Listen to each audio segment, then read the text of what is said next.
Welcome, my Mercurial mercenaries. Whole lemons sliced up in a glass, bit of water. This is a time waster. Those who are subscribed to this channel know what that means. However, I might put Bohemian Rhapsody in the title, therefore I'll cut to the chase and talk about Bohemian Rhapsody, the movie. I watched it yesterday at the cinema. This is a review because this is what I thought. Is this a spoiler review? No, not really. Bohemian Rhapsody documents the time from Queen's formation until they play Live Aid. It's just a matter of fact. There are no spoilers here. Let me see for once if I can be concise, even though this is ultimately going to be a time waster. The guy who plays Freddie Mercury, Rami Malek, brother of Timmy, his performance is good. Are you convinced that he's Freddie Mercury? Overall, yes. There are a few times in this film, most notably with the whole Live Aid sequence at the end, where the movie is recreating gigs that really happened, and those recreations are superb. They get you into the spirit of the thing, and you certainly come away from this film wanting to go and put your Queen albums on. And you do come away from the film immediately wanting to YouTube Queen's real Live Aid performance from 1985. And for those who haven't seen it, it was electric. I've got to remember there's a whole generation watching these videos who were born after Live Aid and didn't see it for real on the TV at the time. And what you've got to remember also is that back then, Queen appearing on the Live Aid bill wasn't a big deal. Queen was seen as being a little burned out by that point, and people were looking forward to the likes of Led Zeppelin and Black Sabbath there. But Queen ruled the day, and if you come away from this film with nothing else, you'll come away from it realising that Queen were one of the greatest live bands of all time, primarily due to Mr. Freddie Mercury. So I hear you ask, Mr. Mercurial number 6, what did you not like about Bohemian Rhapsody? Well, there are a few things that I didn't much like. Some things just plain pissed me off. So the film's very much a series of important moments in time. I haven't really got a problem with that way of storytelling, but my problem here is that each moment in time is so contrived. The bringing of Freddie Mercury into the band, the scene where Freddie declares his new name, because obviously he wasn't born Freddie Mercury. He declares his new name, I'm Freddie Mercury, to his family.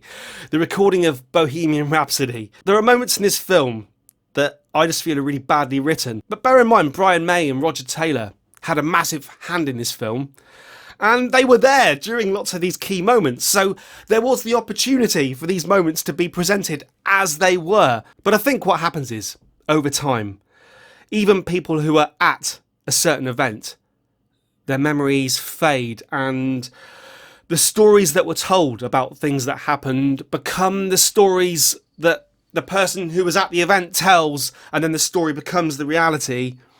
So we'll never know in some of these cases whether these events happened just like they're portrayed in this film.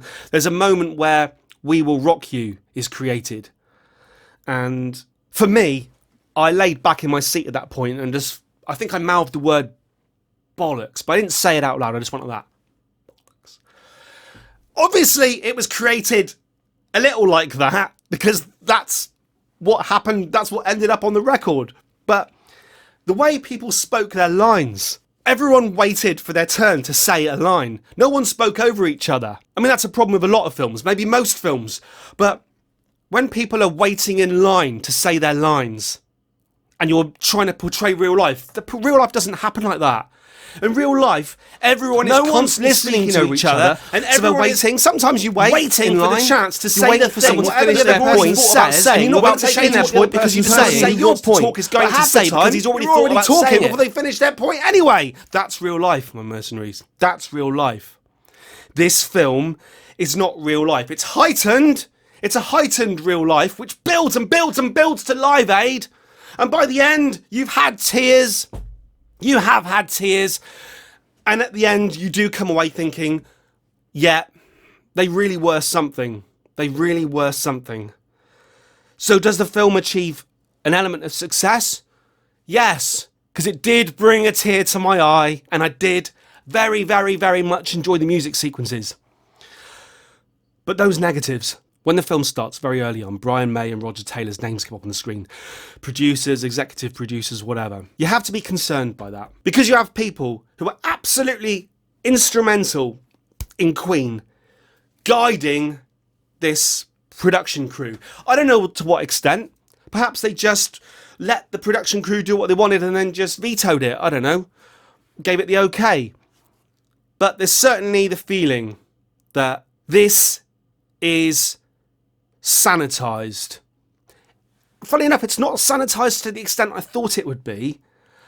My criticisms are more with the script writing and the delivery of the lines. Let me end this by giving you a little anecdote of my time in the cinema.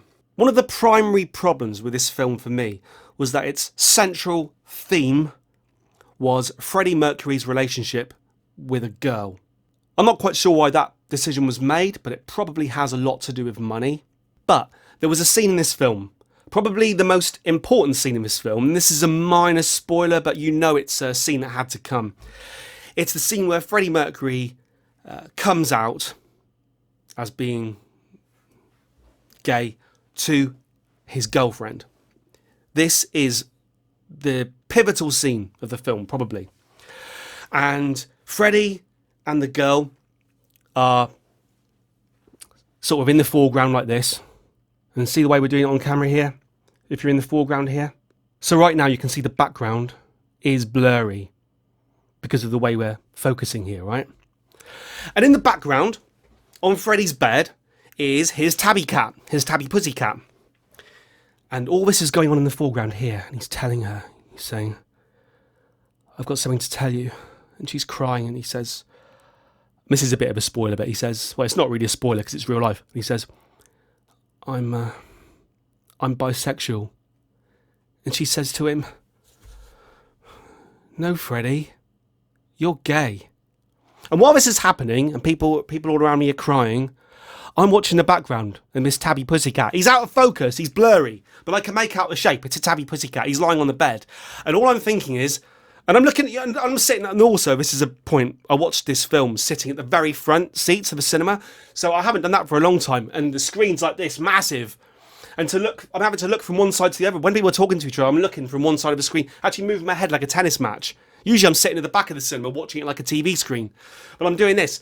And during this scene, when this is all happening over here, I'm watching my tabby cat, the shape of a tabby cat on the bed, and I'm thinking, please, please, please, please let that tabby cat just roll slightly onto his back now, put his legs in the air, and start licking his penis or anus.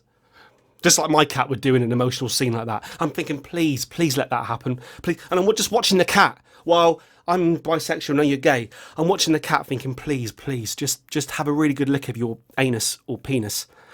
And it didn't happen. Maybe it did in one take of this scene, and they edited it out. Probably rightly so, but that just shows where my mind was at. That shows where my mind was at. Did I like the film?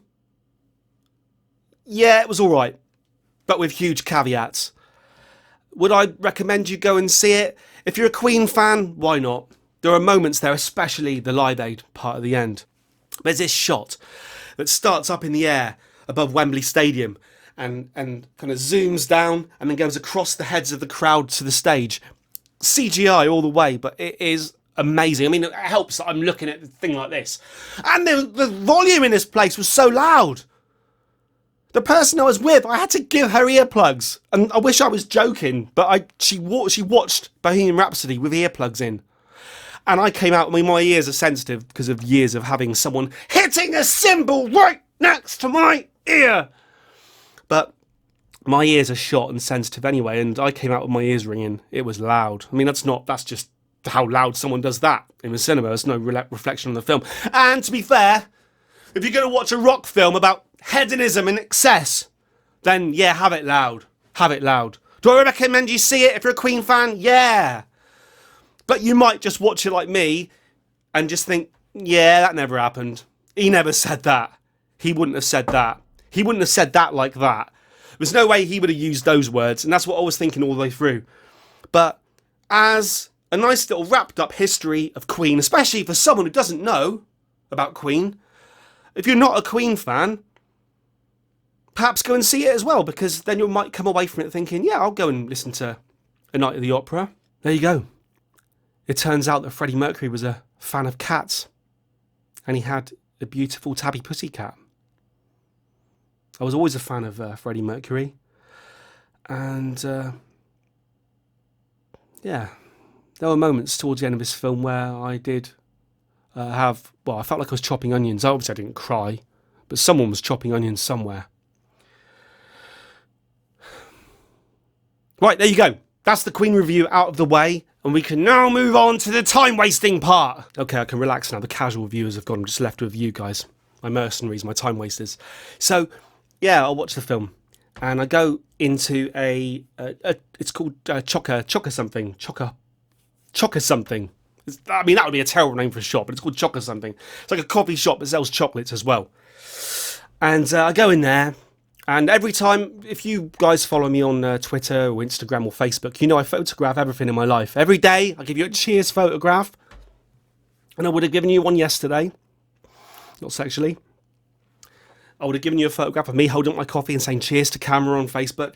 And then I photograph food and drink and cakes for Instagram. So I pull my phone out. Samsung S7. Tabby cat. My tabby cat. And I go to take the photograph of the chocolates, and I notice I've had this phone for a couple of years, all right? And every phone I've ever owned, I've kept in my pocket with my keys. People have said, oh, won't the keys scratch the screen? No, I've been quite happily keeping every phone I've ever owned, in my left pocket with my keys. They've coexisted together, absolutely fine, forever. Pull the phone out and look. Holy bloody buggering hell. I have smashed the camera on the Galaxy S7. This is a really nice obviously we're on the Galaxy S9 now, so I'm behind the times here, but this camera was great. And I've now smashed the lens. Not really worthy of telling you about in a time waster. All it means is I've got to get a new phone now, because for me the cameras are important.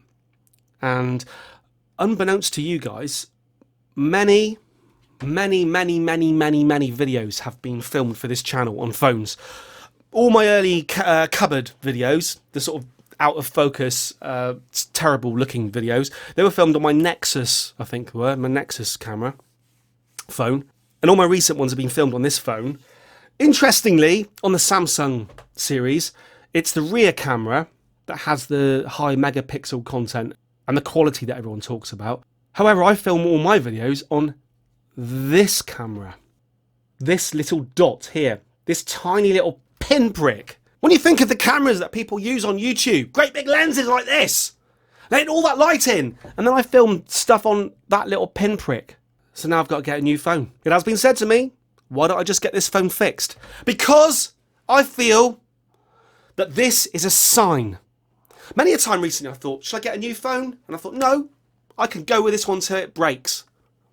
Because I like it. Good phone. Yeah! This was the moment. It's broken. Your time is gonna come.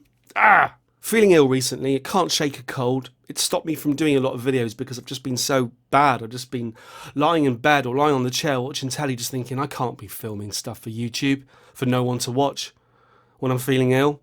And then I went one step further and I walked into a door with my foot, because in this house, we've got self-closing doors, not electrically, like out of Star Trek or something, but when you open a door, we had it, I say we made it so that when you let go of the door, the hinge is aligned so that the door kind of self-closes and just always falls shut by itself. So I'm walking towards this door and it's falling shut and I stub my toe. And I immediately think, this is broken. So that's put me out of action as well. Funny enough, it stopped the pain of my toe. I could put a photograph on the screen now, but I'm not into feet. Who's into feet, my mercenaries? I always say, even the best looking woman out there, I don't want to see her feet. People have women they like. Someone once told me that he would quite happily suck a fart out of Mylene Class's ass.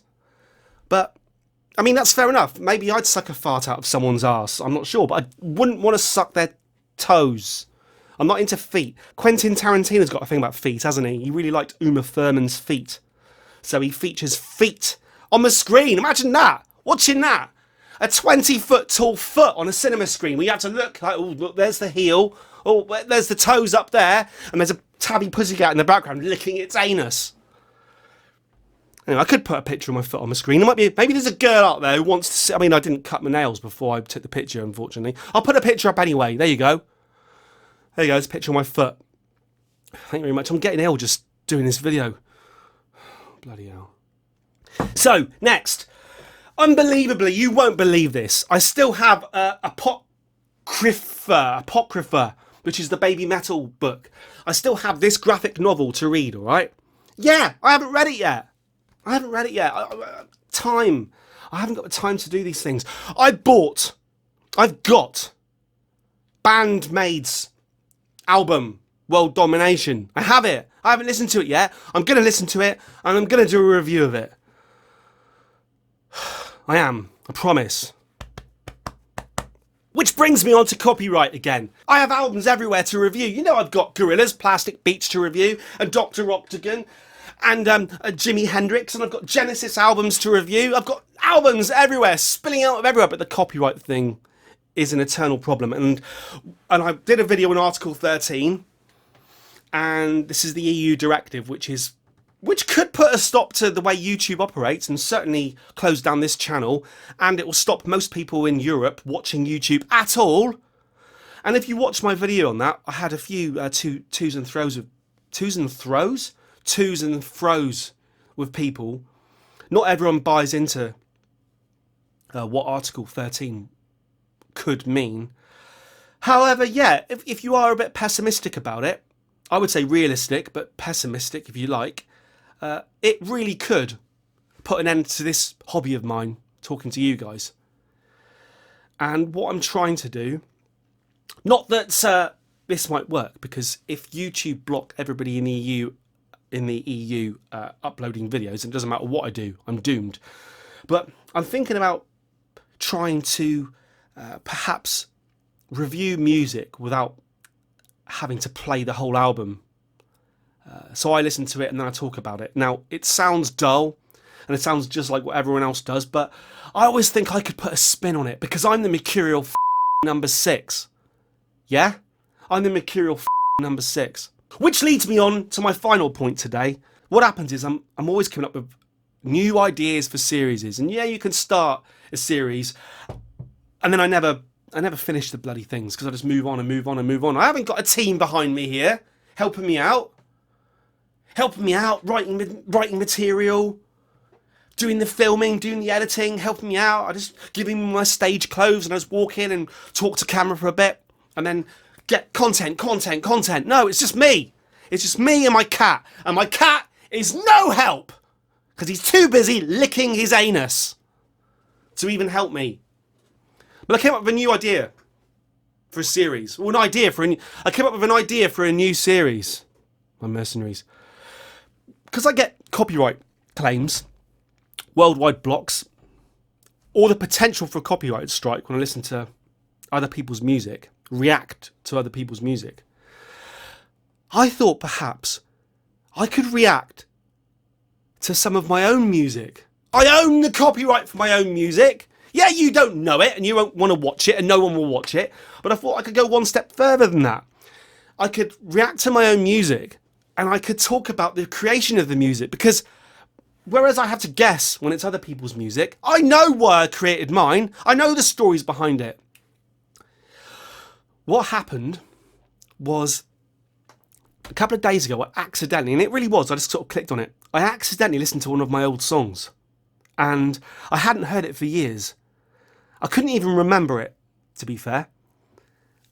And it came on and I sat back and I thought, holy shit, that sounds, it's blowing my own trumpet here. Yeah, whatever. But I thought, holy shit, that sounds amazing. And then it came back to me, moments in the song and why I chose those words or those sounds. And then I thought, I should be filming this, my reaction to this song. I should be filming it. this could make an interesting video. So what I did was I set the camera up, and then I kind of cheated, and I re-reacted to the song that I just listened to. And that'll probably be the first video I'll put out there. It's called Perhaps I'll Kill You. Perhaps I'll Kill You. That'll probably be the first song that I put out there. So I kind of fake reacted to it again. And then I haven't filmed this bit yet, but I'm going to talk about the creation of that song. And then I thought I could genuinely react to songs I haven't heard for 10 years or whatever, 20 years, 5 years, 1 year. React to my own songs as if I'm hearing them for the first time and as if I'm being critical, like they'll be made by somebody else. But I can then come at it from the point of view of, hang on a minute, I made this, I can tell you about this. So that's going to be my new song series. So the first video will be Perhaps I'll Kill You. And then after that, all the reactions will be completely genuine. I mean, not that the Perhaps I'll Kill You reaction isn't genuine. It's just that it's genuine on like the 4th listen. Whereas my discovers are usually, you know, signed, sealed, delivered. Get a knife, open up the seal on an album and listen to it for genuinely the first time. So let me know if you like the idea of me talking about my own songs. You might not. And I'll be honest with you, I think when I put Perhaps I'll Kill You out there, my reaction discussion, I think there's a good chance it'll get 70 viewers at best. Because this is a failing channel and it's probably one that Article 13 is going to close down anyway. So who gives a flying f***? Get yourself a lemon, cut the whole lemon up, put it in a glass, and just drink it. But you can put it in a Jack Daniels glass. That's a whole lemon in that glass, my mercenaries. It's alright, it's a 35p drink. Do people need to hear the story behind a song? This takes me back, full circle, to Bohemian Rhapsody. People still speculate on what the lyrics to Bohemian Rhapsody really mean. People say it's Freddie Mercury's coming out song. There's lots of different theories. It's kind of addressed in the film and in some of the interviews Freddie Mercury gave during his lifetime. I think the general consensus is that the lyrics to Bohemian Rhapsody are just a load of nonsense. And maybe that's the way it should be. Maybe no one needs to hear an artist talk in depth about the reasons behind a song. Maybe we should keep the mystery. I don't know. I genuinely don't know. So like I say, let me know what you think. Let me know if you ever need to hear any of my music. And on that note, I will sign off.